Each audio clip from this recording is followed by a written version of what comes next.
that you'll wait, like you think that I could change when I've always been this way. Well, the good guys don't always get the glory. Can't you see the warning signs? I can make your life a little hell if I wanted to. Jungkook রেগে তের দিকে তাকিয়ে বলে, you stupid, suicide করতে হলে নিজের বাড়িতে গিয়ে করো, এভাবে পাবলিক প্লেসে করার কি দরকার? কি চাচ্ছে কি ভার্সিটিতে প্রেস মিডিয়া ডেকে নিজেকে শো অফ করতে? জাঙ্কুকের কথা শুনে তে তো পুরোই অবাক। তে মনে মনে ভাবছে, আজকে সকালে আমি কার মুখ দেখে উঠেছি যে তার সাথে এমনটা হচ্ছে? এই তে এক ঠান্ডায় ভাবা দেখে জাঙ্কুক বলে ওঠে, এই মেয়ে, এই কথা কি কানে যায় না? তে এবার রেগে গিয়ে জাঙ্কুকের কলার ধরে বলতে শুরু করে, হে মিস্টার, আপনি নিজেকে কি ভাবেন বলেন তো? অ্যানাকোন্ডা, বচ্চা, ডেভিল নাকি ভ্যাম্পায়ার? জাঙ্কুক তের মুখে ভ্যাম্পায়ার ডাকটা শুনে যেন একটু অবাক হয়ে যায়।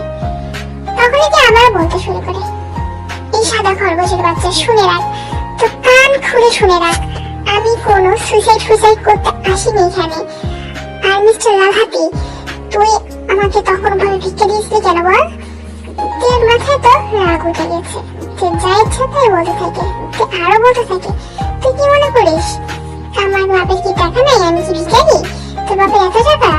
তোর সাহস তো কম না? তুই আমার সাথে এরকম করলেই তোর একদিন তো আমার একদিন।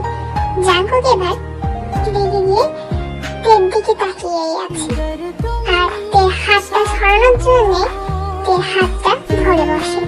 আর তখনই ঘটে একটা আপত্তিকর ঘটনা। পুরো পৃথিবী যেন এক সময় এক সেকেন্ডের জন্য থমকে গেছে।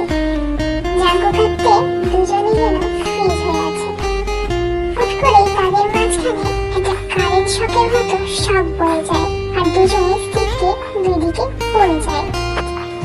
জাঙ্কুক পড়ে যায় ছাদের এক কোণে, আর তে পড়ে যায় সিঁড়ি ঘরের ওইদিকে।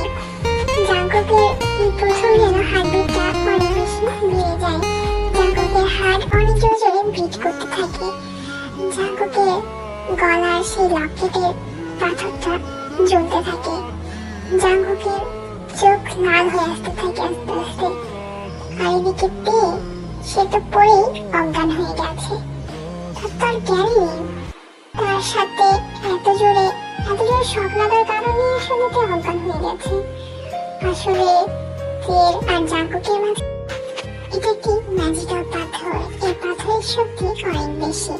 কোন একটা অস্ত্রের গায়ে লেগেছিল এই পাথর, কিন্তু কোন এক কারণে এটা জাঙ্কুক আর তের রকেটের মধ্যে বিরাজমান। তের হাতের ব্রেসলেটে সেই ম্যাজিক্যাল পাথরের অর্ধেক অংশ, আর অর্ধেক অংশ জাঙ্কুকের গলার লকেটে।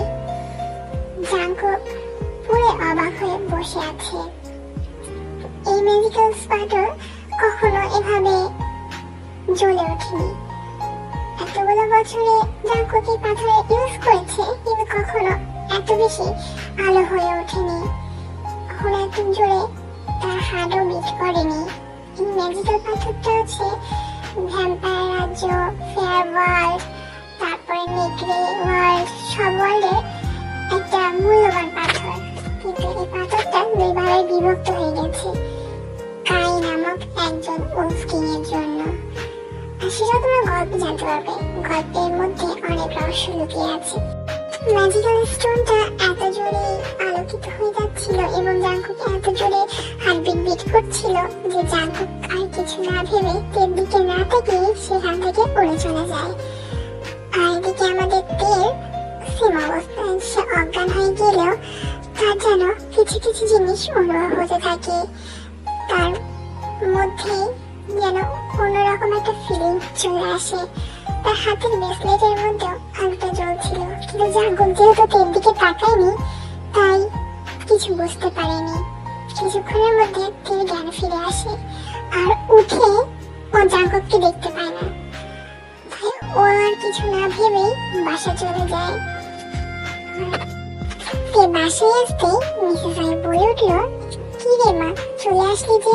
আজকে এত তাড়াতাড়ি ভার্সিটি হয়ে গেল? তে একটু মুখে হাসি দিয়ে তার মাকে জড়িয়ে ধরে বলল, না মা, আসলে ক্লাস করতে ভালো লাগছিল না, তাই তো তো চলে আসলাম তাড়াতাড়ি। মা, বাবা আছে বাসায়? আয়ু বললে, না রে মা, তোর বাবা তো অফিসে গেছে। আচ্ছা যা, ফ্রেশ হয়ে নে, কি খাবি বরং পাঠিয়ে দিচ্ছি উপরে। মিসেস আয়ু আর কিছু বললো না, তো উপরে গেল। কিন্তু মিসেস আয়ু খেয়াল করলো তার হাতে সেই ব্রেসলেটের ম্যাজিক্যাল স্টোনটি জ্বলছে। মিসেস আয়ু হয়তো ভাবলো যে তে উড়ে এসেছে বা তার কোনো পাওয়ার ইউজ করেছে ওটার থেকে, তাই এভাবে জ্বলছে। তিনি আর কিছু লক্ষ্য না করে উপরে নিজের কাজে চলে গেল। আর এদিকে এই রুমে এসে ভাবতে শুরু করলো, কি জীবন জাগরুক, কেন তার সাথে দেখা হওয়ার পর থেকে আমার জীবনটা উলটপালট হয়ে যাচ্ছে? কেন কেন আমি আমার নিজের উপর নিয়ন্ত্রণ রাখতে পারছি না? কেন ওনাকে স্পর্শ করার পর থেকে আমার মধ্যে এরকম অনুভূতি তৈরি হচ্ছে? কেন?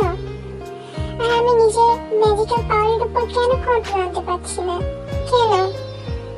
এইসব ভাবছে। তখনই মিসেস আইয়ের রুমে খাবার নিয়ে আসে। কেউ কিছু না বলে খেয়ে দিয়ে ঘুমিয়ে পড়ে। এদিকে আমাদের জাঙ্কুক উড়ে গিয়ে একটা জঙ্গলের ভিতরে প্রবেশ করলো। জঙ্গলটি অনেক বেশি অন্ধকার আচ্ছন্ন। জঙ্গলে ঢুকে সে নিজের শিকার খুঁজতে লাগলো। খুঁজতে খুঁজতে সে একটি নেকড়ে পেয়ে গেল এবং তার উপরে অ্যাটাক করে বসলো। এক পর্যায়ে জাঙ্কুক নেকড়েটার গলায় তার সূচনা দাঁত বসিয়ে রক্ত চুষতে শুরু করলো। আসলে জাঙ্কুকের হার্টবিট যেহেতু ফাস্ট হয়ে গেছিল অনেক বেশি, তাই জাঙ্কুক নিজের উপর কন্ট্রোল আনতে পারছিল না। জাঙ্কুকেরও তের মতন সেম অবস্থা। আসলে এসব তো হচ্ছে সেই ম্যাজিক্যাল পাওয়ারের কারণে। সেই ম্যাজিক্যাল স্টোনের পাওয়ারের কারণে তাদের দুজনের মাঝে একটা বৈদ্যুতিক শক লেগে আছে। যেহেতু 18 বছর পর দুজন দুজনের কাছে এসেছিল এবং তাদের মাঝখানে ম্যাজিক্যাল পাওয়ার দুটো পাথর একসাথে হয়েছিল, তাই দুটো এত বছরের পাওয়ার ম্যাগনেট গুলো একসাথে কাজ করে এবং যার কারণে তারা শক খেয়ে দুজন দুপাশে ছিটকে পড়ে যায়। জাঙ্কুক তার পাওয়ারের উপর এখনো কন্ট্রোল আনতে পারছিল না, তার রাগ যেন আরো বেড়ে উঠছে। জাঙ্কুক দিকে কথা ভাববে তাও পারছিল না। আসলে ভ্যাম্পায়াররা মাইন্ড রিড করতে পারলেও ভ্যাম্পায়াররা কখনো ফিয়ারদের মাইন্ড রিড করতে পারে না। আর তাই জাঙ্কুক এর মাইন্ড রিডও কখনো করতে পারবে না। এটা জাঙ্কুক নিজেও জানে না। তাই জাঙ্কুক এখনো ভাবেই নিজের কথা ভাবলেই তার ম্যাজিক্যাল পাওয়ার গুলো ফিউজ হয়ে যাচ্ছে। তাই জাঙ্কুক কিছু না বলে ওখান থেকে উড়ে বাসা চলে যায়। বাসায় ঢুকতে মিসেস জিন বলে ওঠে, জাঙ্কুক, তুই এতক্ষণ কই ছিলি? তোর বাবা যে বললো তুই কোন নেকড়েকে খেয়েছিস, কি হলো বল? তুই কি করেছিস এতক্ষণ? জাঙ্কুক তার মায়ের কোনো কথা না শুনে সেখান থেকে তার রুমে চলে যায়। মিসেস জিন তো টেনশনে পড়ে গেল, এই ছেলের কি হলো হঠাৎ? সে তো কখনো কোনো উলফকে মারেনি, হঠাৎ একজন উলফকে মারলো। আর একজন উলফকে মারার ফলে যে গায়ে কতটা ভয়ঙ্কর হতে পারে সেটা মিসেস আয়ু আর আরিন খুব ভালো করেই জানেন। ছেলের এহেন কাণ্ডে আরিন সাহেবও লেগে আছেন, তিনিও খুব ভাবনায় ডুবে আছেন। আর এদিকে আমাদের ইয়নমিন কি করছে চলো জানা যাক। ইয়নমিন এদিকে ঘুরতে এসেছে একটা লেকের পাড়ে। সুগা জিমের কোলে মাথা দিয়ে শুয়ে আছে। সুগা বলছে, আচ্ছা জান, আচ্ছা আমাদের রিলেশন 2 বছর হতে চললো, অথচ আমি তোমাকে এখন পর্যন্ত কিস করতে পারিনি। Can I kiss you baby? Jimin দাঁত কটমট করে তাকিয়ে বলল, বিড়ালের বাচ্চা বিড়াল, আমি বলেছি না আমাদের মধ্যে সব কিছু হবে না? তারপরেও তুই কেন এরকম কথা বলিস? জিমিনের রাগ উঠে গেলে তুমি আপনি সব একসাথে হয়ে যায়। জিমিনও তের মতো তার চিরাগ কথায়। সুগা মুখটা ফিঞ্চ দিয়ে বলল, ও হ্যালো মিসেস, আমার এখনো বেবি হয়নি। বেবি হলে তারপরে বুঝাবো কাকে বলে বেবি।